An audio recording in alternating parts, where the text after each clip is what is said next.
Yo, what's up, Premium Chasers? Congratulations to you if you've survived another week in this stock market. Today's video, I'm gonna be showing you all the setups I'm looking for this week to collect some juicy options premiums on. Let's go. All right, guys, don't forget one lucky commenter down below where it's gonna win a free one-on-one option strategy call with me. But guys, we had a big week.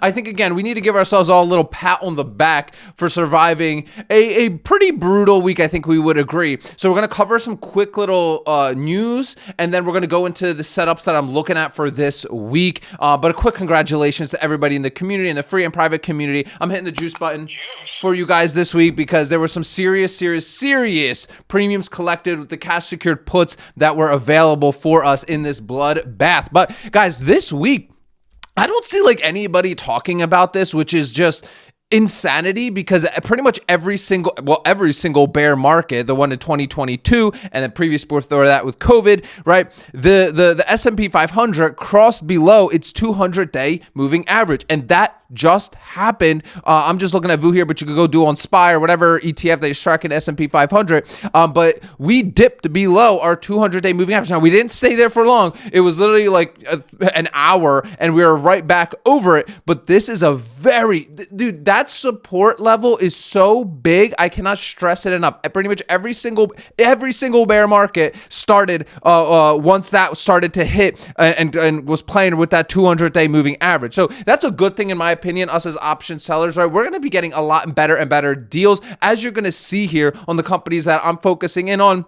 Because a lot of this, especially in the tech companies, guys, these tech companies are just getting obliterated. A lot of the blue chip companies still got a ways to go. That's the scary part about this entire thing. We look at, like, for example, a Tesla, right? Tesla obviously taking massive dump, right? So, if we just look, I just want to curious, let's see, over 6 months, we're still over 24%. So, not bad, right? Because we had such an insane run. But the past month being down 27%. Now, when we look at like blue chip companies like a J&J or let's just use J&J or Procter & Gamble, right? Like these companies, they're not struggling at all. They're not taking like any hits whatsoever, which is scary to me, right? That scares me, because if we do actually go into this recession, we go into this bear market, right? All of these tech companies are going to continue to drop further, but then those blue chip companies are going to be dropping heavily as well. So Tesla, for example, and this is why one of the reasons, guys, I always told you guys on this channel, tread lightly with Tesla. I mean, I love watching other YouTube videos. I'm sure you guys watch other YouTube videos. This was one I didn't talk about it a lot. Like, I was an investor in Tesla and I'm still long-term, but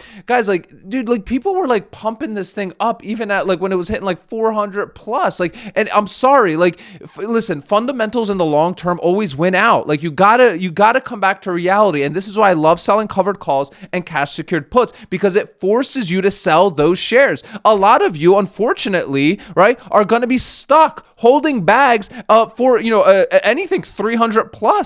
Right, you're going to be stuck holding bags for a while, hopefully not super long, but I think it's going to be a bit of time before we see Tesla hit all-time highs. But guess what? If you were selling covered calls and locking in gains, right, all good, right? Like, I can't stress this enough how important it is to be locking in gains, especially with this side of your portfolio, however much you dedicate to your cash secured puts and your covered calls, right? Because we're collecting that premium both sides, and, right, we're getting in and out of companies quickly and making actual real money. You don't lock in gains till you sell. And like literally a lot of you are honestly screwed, right? Because you were buying the hype, right? Now where are you at? Why? If you were buying Tesla at like 400 plus and you're not buying right now, shouldn't be an investor. I'm going to be honest with you. Like, I hate to be, but like you're not an investor. You're weak emotionally. And I'm just telling you the truth. I literally have your best interest at heart with what I'm about to say. Your best bet is just go invest in like major Vanguard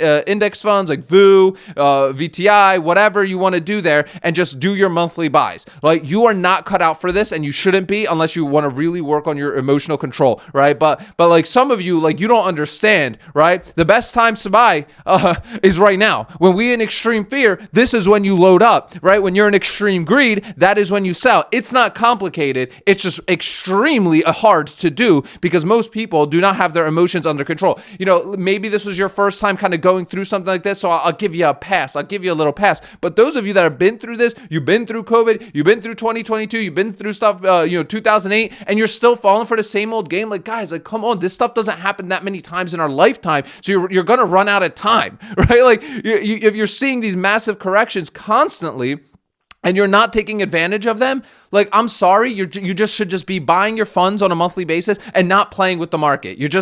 And again, I'll be the only one to tell you that. Like, I don't know, man. This Saturday morning's got me. He got me juiced up. So yeah, but whatever. This Tesla, guys, for me, if you believe in it, this is the time to get it. Well below our 200-day moving average, right? Down 30% the last 3 months, towards the bottom of the Bollinger Band, oversold, fantastic setup. Can it go lower? For sure. For sure. I think all of these tech companies are, if we truly go into a bear market recession, they're all going to drop way further because the blue chips aren't even hurting yet. They're not even hurting yet. Like, let's just go look at like Procter & Gamble, PG, ticker symbol. Like, this company ain't hurting at all. Like, it's not hurting at all. Let's just take a look at the chart here real quick. I mean, top of the Bollinger Band, right? Being overbought. People are pouring into this thing, right? Because they know these blue chip companies, they're stable. Procter & Gamble ain't going away, right? So, like, again, if they start declining, these tech companies are going to decline even further, right? So it moves us on to our next hype stock, Palantir. Actually holding up pretty well. I'm actually surprised. Like, obviously, we're far off from all-time highs, but I'm kind of surprised that it's holding steady. This is a great sign. This is actually a really good sign. We're fairly, 43, so slightly oversold on that middle Bollinger Band. But I made a mistake on this one, guys, because again, like, for me, Palantir, I'm out, right?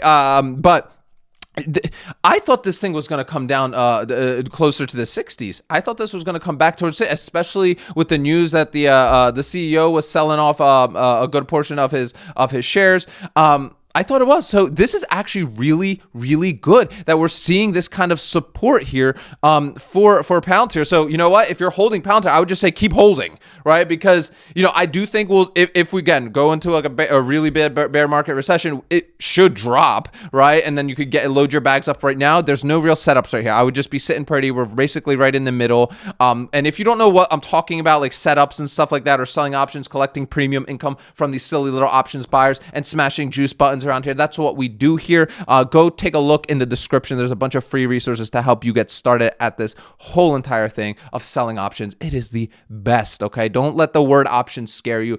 Give me an hour of your time. I promise you, you will never look at the markets the same. I'm going to teach my kids this as soon as they can open a brokerage account. So Palantir sitting pretty, actually very, very nice support levels here. So looking at Nvidia now, this one's big, right? Lots of juice was hit this week on Nvidia, especially in our community. We were towards it. I mean, come on now, dude. I'm looking at the under hundreds, right? Like I love the idea of owning Nvidia under $100. Like, come on now, right? So the cash secured puts all day under 100. The 85s weren't looking super juicy, but like the 90 and 95s were really looking nice there. 200-day moving, $127. I just got to ask you a question. If you were buying Nvidia literally like a month ago, right, at like $140, $127, and you're not buying it now, then you doing it again. You're not an investor. You're a gambler. Me and my whole crew here, we're going to be taking your poker chips because we're the house and we're taking everybody's chips that are coming in through that door, and they're just gambling their last dollars, right? That's why I love selling options, right? At the end of the day, yeah, you do need like money, a lot more money to sell options, but then you're like just taking all these people's poker chips that like, they usually, I'm going to say this in the nicest way possible. Usually people that are buying options don't have large bankrolls, so they're gambling, right? They're like trying to hit it big. And like, okay, occasionally they do, but the house usually always wins, and we're just taking their poker chips, right? Because like they're gambling and we're just taking their money. Like it's like, I'm sorry to say it that way, but that's how it is. I'm sorry. My recommendation is go get a job, go start a business, do whatever you got to do, build your bankroll up, sell options, and be the house. But The puts on Nvidia, fantastic, under 100. Come on now, this is a great setup. I mean, it's still trading kind of wild, but yeah, we were getting it in on Nvidia in the community this week. So well under 100, 200-day moving average, towards the bottom of the Bollinger Band. So still good opportunity. We'll see what this week brings. Obviously, also this whole tariff situation, man. It's like every single day something's going on. Like my news has been on basically 24/7 here. So it's been a fun week. Other one is AMD. Interesting, very interesting week for AMD here, guys. I was actually pleasantly surprised that I was a little nervous. You guys already know, like followers, I like AMD under $100. I think it's an extremely overvalued company. Listen, as somebody that was actually an investor way in AMD earlier than Nvidia at these levels, if I had to pick one, I'm going Nvidia. It's a more valuable company. The PE ratio isn't absurd, right? And yeah, so like me personally, I like Nvidia more at this point in time.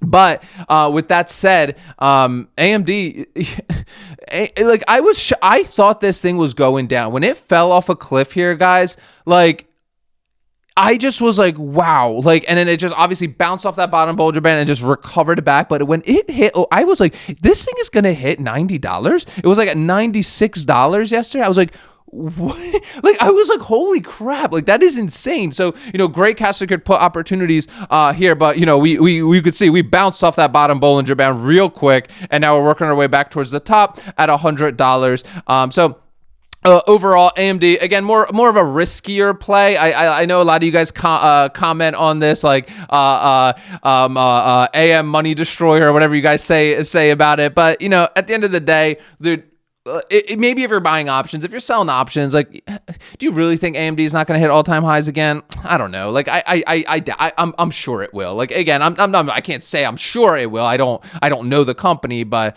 overall, the company's growing, right? It's AI booming, like all that stuff. Yeah, it might be stuck holding the bag, but we're running covered calls on it. And if you're owning AMD at like $80 bucks, $85 with your cash secured puts, I just feel like that's a good, I don't know, bro. Like, I just feel like that's a good level, man. Like, I genuinely do, right? At a company that was trading like in the last 200 days, average of $142, and you own it around 80, 85. Again, I don't know. Make your own decisions, right? One company I'm heavily watching this week, Boeing. Boeing is the company I'm watching, okay? Boring company, sure, but I think it has a lot to gain with this tariff situations, okay? So great setup. Take a look at this setup. Trading decent for Boeing, well below the 200-day moving average, $168, right? Trading at $154, well below that bottom Bollinger Band. 29 on the RSI. It's a very nice setup. So I'm watching this. I don't even have it necessarily on my watch list yet.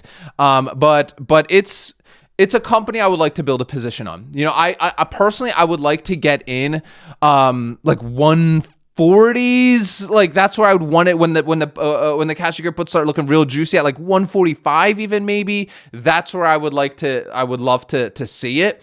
So I'm just monitoring right now with Boeing. That's all I'm doing. But this is come on guys. Boeing, fantastic company. Like I'm not going to complain about owning Boeing. I don't think anybody is going to. So that's my big play for this week. Let me know, guys, in the comments any of the companies that you're watching this week as well. And check out the links in the description. I have a ton of free resources for you there. I have our 60-minute workshop if you want to start collecting premiums from these silly little options buyers and start smashing some juice buttons. And I have a bunch of other links down there as well to help you guys out in your selling options journey. Guys, remember, sell options, collect premiums, repeat. I will see you guys tomorrow.